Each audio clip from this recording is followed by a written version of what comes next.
My parents labeled me selfish after I bankrolled my brother's life for 3 years. But when I finally drew the line, they were forced to confront a truth they couldn't dodge.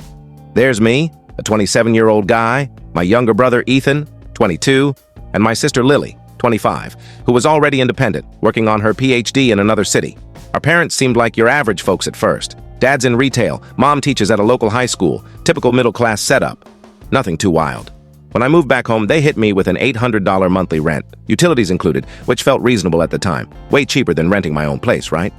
Lily thought it was odd they'd charge their own son rent when they knew I was saving up, but I shrugged it off. Big mistake. I should have listened to her. Things started getting messy, and by messy, I mean outright chaotic. Ethan was about to start college, and one evening my parents called me for a family discussion. You know those talks that seem harmless at first, but later you realize they were the start of everything going south? This was one of those. They played it cool, saying since I was earning well and living at home comfortably, ignoring the rent I paid, maybe I could pitch in for Ethan's education. They framed it like it was no big deal, just a little family support. I texted Lily about it that night, and she called me instantly, saying it was nonsense. "They're setting you up," she warned, but I brushed it off, thinking, it's just a bit of tuition help. What's the harm? Looking back, Lily spotted the warning signs from miles away. The first semester, it was just tuition, about $3,500, then $500 for textbooks. Then Ethan needed a new laptop because his old one couldn't handle his engineering software. That was another $1,200. I was earning decent money and living at home, so I figured I could manage, right? What I didn't see was how this was shifting the dynamic in the house. I'd be working from home. This was during COVID, and Ethan would have his buddies over, making a racket in the next room. If I said anything, my parents would dismiss it with, "He's stressed from school." But if I wanted to have friends over, suddenly it was, "The house needs to be quiet," or "It's too cluttered for guests." The real gut punch was how they started judging my spending. I'd treat myself to something small, like a $60 video game. And Mom would drop snarky comments like, "Must be nice to splurge on games," or, "Guess Ethan's education isn't that pricey if you can afford that." Meanwhile, they were fine with Ethan ordering takeout 3 times a day or buying new clothes every other week. On my dime. Lily would visit occasionally and just observe this madness with that knowing look siblings give you. She warned me multiple times that this wasn't normal, but I kept making excuses. "They're just looking out for Ethan," or "It's not that much money in the big picture." The worst part? I was genuinely proud at first, felt good about supporting my brother. I'd see him trudging to campus in the rain and think, I'm being a great big brother. Spoiler, that pride didn't last long. Oh, and I was still paying that $800 rent, never missed a payment, never even paid late. But somehow that never got mentioned when my parents talked about me living rent-free and how I should be grateful to give back to the family. Looking back, I'm stunned at how oblivious I was to what was happening. Lily keeps telling me it's not my fault. Manipulative people are experts at making insane situations feel normal. But man, thinking about how I let them normalize this makes me cringe. Helping with Ethan's tuition? That was just the start. It's like they say, give an inch, and they'll take a marathon. In my case, they took 100 marathons and then griped about the scenery. Here's what a typical month looked like. I started tracking it in a spreadsheet because things got so wild. $800 for rent to my parents. About $3,500 for Ethan's tuition payments. $200 to $300 for his textbooks, because apparently he needed the latest editions. $400 to $500 for school supplies, which somehow included a new ergonomic chair because it'd help him focus. Plus random expenses like food, clothes, and whatever else he needed. But it gets better. One rainy day, I saw Ethan walking to campus, soaked to the bone. Felt bad for him. Dumb move, right? So I bought him a car, a solid 2019 Honda Civic, low miles, clean title, great gas mileage. Dropped $19,000 on it, a big chunk of my savings, but I thought it was a smart investment in his education. You know what this ungrateful kid said when I handed him the keys? "I was kind of hoping for something like Jake's Mustang. This is kind of boring." Boring. The free car I bought him was boring. Lily literally groaned when I told her about it later. But the car wasn't even the worst of it. My parents took me buying Ethan a car as proof I was secretly loaded. Next thing I know, Mom's dishwasher breaks. Instead of fixing it or getting a budget replacement, she starts hinting about this high-end LG model on sale for $1,200. Being the good son, I bought it. You'd think she'd be thankful, right? Nope. 2 weeks later, she's whining that her friend Susan has the model with the steam cycle, which is so much better for Dad's work shirts. Then her iPhone 11 starts acting up, and suddenly she needs the iPhone 14 Pro because her teacher colleagues have it. Another $1,000 gone. Not to be outdone, Dad starts talking about this fancy Traeger grill he's been eyeing, $1,200 later. He uses it twice and then grumbles, it's not the exact model he wanted. The old grill worked fine, by the way. He just wanted to flex for the neighbors. Meanwhile, I'm driving my 2015 Toyota Corolla, which runs great. Thank you very much. Wearing clothes from Walmart and getting called selfish because I didn't want to fund their dream family trip to the Bahamas. Like, hello, I'm basically supporting 2 households here. The absolute worst? I overheard Mom on the phone with my aunt fretting about my reckless spending. The reckless spending? My $15 a month gym membership and the occasional pizza delivery. I wish I was joking. Lily would come by every few weeks and watch this insanity unfold with a mix of shock and amusement. She tried talking to our parents once, pointing out they never asked her for money since she's a broke grad student. Their response? Well, your brother earns good money. He can afford to support the family. Support the family, sure. Because dropping over $40,000 in 2 years wasn't enough. The money wasn't even the worst part. It was the entitlement. Ethan started acting like my financial support was his God-given right. He'd text me things like, need $50 for dinner with friends. No, please, no thank you, not even a question. Just demanding cash. And my parents? They enabled it completely. If I tried saying no or suggested Ethan get a part-time job, they'd hit me with the family helps family guilt trip or my favorite, we didn't raise you to be greedy. Pretty bold from people treating their son like a personal bank. I started hiding any signs of money, stopped buying new things for myself, brought lunch to work instead of eating out. But somehow, they always knew when I got a bonus or raise. I'm still convinced Mom was snooping through my mail for bank statements. The kicker was how they handled my friends. I'm paying $800 rent, but apparently, that didn't give me the right to have guests. Every time I tried, there was an excuse. The house is too messy. We need peace. It's family night. But Ethan, he could have his entire engineering class over until 3 a.m., and my parents would just chuckle, boys being boys. Now the moment everything shifted. It wasn't some grand showdown like in the movies. It was something so small it's almost laughable. It was a random Tuesday evening. I just finished a grueling 10-hour workday because apparently being the family cash machine meant taking on extra projects to keep up. Ethan barges into my room, no knock, no respect for boundaries, and says he needs money for books. Again. Third time that semester, which made no sense. How many books do you need midterm? But I was used to it by then. What got me wasn't the request. It was his attitude. He rolls his eyes and says, why do I always have to ask? Can't you just set up a direct deposit or something? It's annoying to keep asking for money. The nerve of this kid. It was like being robbed by someone irritated that you're making them hold you at knife point.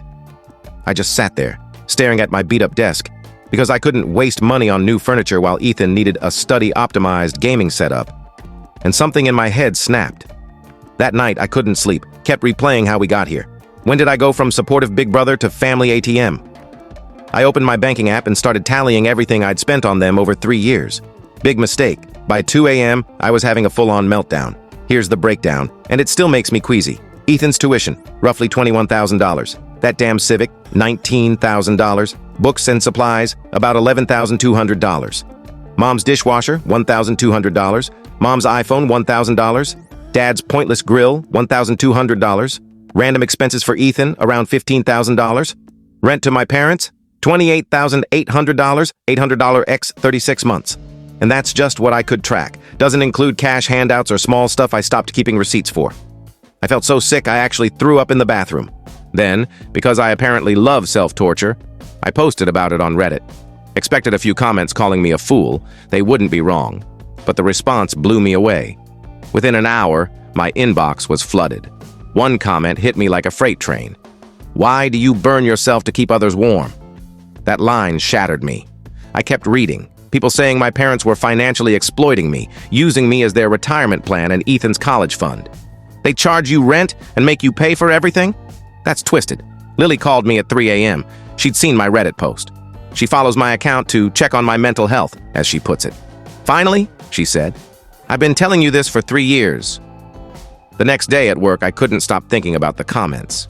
People sharing similar stories, talking about how they broke free, how their lives improved after setting boundaries. It was like waking up from a dream. Then Mom texted me, Ethan needs new winter tires for the Civic. Dealer quoted $800. Take care of it this weekend. Not, can you help? Just take care of it, like I was their errand boy. I didn't reply, which was apparently a crime because an hour later, Dad calls. Your mom texted you about the tires. No greeting, no question. just straight to demands. I saw it, I said. Well, are you handling it? That's when I said something I'd never said before. No. The silence was deafening. What do you mean, no? This is about your brother's safety. It's not my car anymore. I gave it to him. His car, his tires, his problem. Dad went off about family duty and how selfish I was, calling me ungrateful, conveniently forgetting the $800 rent again. I hung up mid-rant. Then I opened my laptop and started looking for apartments. Not in our city, but in different states. I knew I had to get far away, or nothing would change. That night, I ignored another urgent text from Ethan about group project supplies. Mom called twice, ignored. Dad left a voicemail about how disappointed he was, deleted without listening. Lily texted, "Proud of you, bro. About time." After my Reddit epiphany and saying no for the first time, things at home got bizarre, like passive-aggressive warfare. Mom would sigh dramatically whenever I walked by. Dad stared at me like I'd betrayed the family. Ethan started talking about me on the phone while I was in the room, saying things like, "Some people don't care about family." Real classy.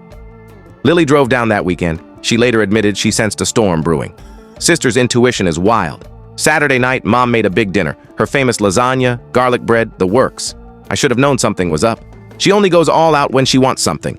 We're eating, tension thick as fog, when Dad drops the bomb. So, Ethan needs tires for the Civic and his laptop's lagging, probably $2,000 to cover it all. He says it casually, like he's talking about the news. I'd already said no to the tires, but now they're sneaking it back in with the laptop. Classic move. I set down my fork. Still regret not finishing that garlic bread. Mom's cooking is the one thing I miss, and said, "I'm not paying for any of that. Not the tires, not the laptop, nothing." You know that movie moment where everything goes silent? That was this, except Ethan's lasagna was dangling mid-bite. Mom tried to laugh it off. "Don't be ridiculous, sweetie. Of course you're helping your brother. That's what family does." "No," I said. "That's what parents do. I'm not his parent." Dad's face turned every shade of red. "Now hold on," he started, but I kept going. "I've paid for everything for 3 years. Tuition, car, clothes, that study chair. And what do I get? Complaints the car's not cool enough. Eye rolls when he asks for money. You calling me selfish while I've spent a fortune on this family." Lily was smirking, like she'd been waiting for this her whole life. Mom started her fake crying routine, but I was unstoppable. "Oh, and the $800 rent I pay every month? You act like I'm freeloading. The dishwasher I bought you, that's not as good as Susan's? The iPhone you needed? Dad's grill he used twice?" Ethan jumped in. "You're such a jerk. You earn all this money and act like helping us is a burden? It's your job as my brother," I laughed, straight in his face. "My job? Was it your job to say thank you? To maintain the car I bought you? If we're talking jobs, you failed miserably." Mom was sobbing now. "We gave you a home." "I pay rent," I shot back. "And this home? My friends can't come over because it's too loud, but Ethan can throw a party at 3 a.m. I can't use the TV because he's studying." "Since when is Call of Duty studying?" Dad slammed the table. "Enough! We're family. Family supports each other. Your mother and I sacrificed everything for you kids." "Sacrificed?" Lily finally spoke. "You've been using him like a cash machine. You don't ask me for money because you know I'd tell you to get lost. You found your golden ticket and bled him dry. That's when I dropped the real bomb. I'm moving out. Not just out of this house, out of state. I've signed a lease. Got a job lined up. I'm done." Chaos erupted. Mom wailed about me abandoning them. Dad yelled about respect. Ethan called me every name in the book. Lily was defending me, shouting back. I just sat there, oddly calm. "I'm leaving in 2 weeks. Ethan, the Civic's paid off and in your name. Do what you want with it." "Mom, Dad, my last rent payment's prorated for the days I'm here. After that, you're on your own." I walked out of the dining room. Behind me, Ethan screamed, "You're nothing to me!" Real original. Mom was sobbing theatrically, Dad muttering about ungrateful kids. Lily followed me upstairs. "That was better than any drama series," she said. I started packing that night, not to leave early but to keep my adrenaline in check. Also, I didn't trust them not to mess with my stuff. Paranoid? Maybe, but I wasn't taking chances. The next 2 weeks were like living in a Cold War. Here's how the psychological warfare went down. You know how movies make leaving a toxic situation look easy? Not in real life. The morning after the dinner, I woke up to 42 missed calls and a flood of texts. Some gems. Mom, how could you destroy our family? Dad, you're breaking your mother's heart. Ethan, you and your stupid car. Aunt Linda, who wasn't even there. Your mom's heartbroken. Lily, don't answer them. I'm coming next weekend to help pack. I blocked everyone but Lily by breakfast. Mom's tactics were wild. Crying 1 minute, ignoring me the next, sometimes flipping between them in a single hour. She'd sob loudly when I passed by or act like I didn't exist. Dad would corner me in the hallway or basement for long-winded talks about family loyalty. My favorite? I drove you to soccer practice. Cool, Dad. That's basic parenting, not a reason for me to fund Ethan's life. Ethan went full diva, slamming doors, blasting music at 2 a.m., aimed at my room, and whining to his friends about how I was abandoning the family. He even posted a rant on Instagram about toxic siblings. The irony was thick. He kept dropping hints about stuff he needed before I left, like he thought I'd cave one last time. My laptop's slow. The Civic needs new wipers. My favorite. Jake's brother got him a new iPad before moving out. Good for Jake's brother, another sap. I started documenting everything. Reddit warned me things could escalate. Set up a camera in my room, legal in my state for private spaces. Saved every text, kept emails, photographed my stuff daily in case anything broke. Speaking of my stuff, watching them realize how much they relied on my things was almost funny. The living room TV, mine. The fancy espresso machine, mine. Most of the garage tools, mine. The Wi-Fi router and PlayStation 5, yep, mine. My moving list was basically half the house. Lily drove down that weekend, thank God, because things got weirder.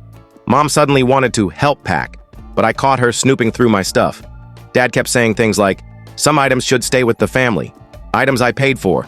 The guilt trips got creative. Mom cooked all my favorite meals, then cried about how no one would eat her food anymore. Dad brought up random childhood memories. Remember when we took you to the zoo? Yeah, and remember when I bought you a $1,200 grill? Ethan alternated between pretending I didn't exist and making snide remarks about how he'd have to lower himself to get a job. I said, welcome to adulthood. He didn't like that. The worst was when they roped in extended family. Suddenly, every cousin and great uncle was texting about how I was ruining the family. Most had no clue I'd been funding everything. They just got Mom's sob story about her ungrateful son. Lily, the queen, started posting proof in the family group chat. Screenshots of my bank statements showing payments for Ethan's tuition, the car, Mom's dishwasher, Dad's grill. That quieted them down fast. The final straw? I overheard Mom and Dad plotting to guilt me into leaving my TV and PS5 for Ethan to cope with your betrayal. I called Lily, and we rented a storage unit the next day, moving my valuable stuff out when no one was home. Work became my sanctuary. I'd leave early, stay late, eat at my desk just to avoid the chaos. My coworkers probably thought I was chasing a raise, but I was just dodging World War III. One night, I was loading boxes into my car at midnight. Yeah, I was sneaking around my own house like a burglar. Our neighbor, Mrs. Lopez, came out. She'd lived next door forever and apparently overheard the dinner fight through her window. Good for you, kid, she said. Should have left sooner. She handed me a container of her famous tamales and told me to drive safe. Sometimes support comes from the unlikeliest places. Moving day arrived. I hired movers. Best advice from Reddit, because I didn't trust my family not to accidentally break my stuff. Lily took the day off to oversee things while I tied up loose ends at work. Mom spent the morning crying loudly in the kitchen for the movers' benefit. Subtle. Dad stood in the driveway, arms crossed, glaring like a warden. Ethan stayed in his room, blasting some angsty emo song on repeat. Real mature. The highlight? When the movers took the living room TV, mine. Dad tried to stop them. There's a mistake, that's ours. Lily whipped out the receipt with my name on it. His face? Gold. I'd found a decent one-bedroom apartment in a smaller city 4 states away. Nothing fancy. Dated appliances, a little charm. But it was mine. No guilt trips about the TV, no rules about guests, no random family barging in. First night in the new place was surreal. I'm lying on my mattress, hadn't assembled the bed frame yet, and it's just quiet. No Ethan raging at his games at 2 a.m., no Mom's dramatic sighs, no Dad's lectures, just silence. I couldn't sleep because it was too peaceful. Then the silence hit my phone. Total blackout from the family. Even the extended relatives stopped texting. Lily said Mom posted some vague nonsense on Instagram about respecting privacy during tough times. Translation: she was embarrassed people knew they'd been leeching off me. Lily kept me in the loop. She's the only one I talk to regularly. Post-move, things got wild at home. Ethan had to get a part-time job at a coffee shop because, surprise, bills exist. Mom started packing lunches instead of eating out. Dad's fancy grill broke, probably because he never cleaned it. The Civic needed repairs and Ethan had to pay for them. The horror. Best part?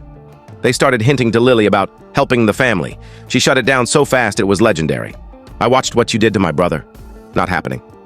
About a month in, I got a birthday card from Mom with a long, guilt-heavy letter about how much they missed me and how hard things were.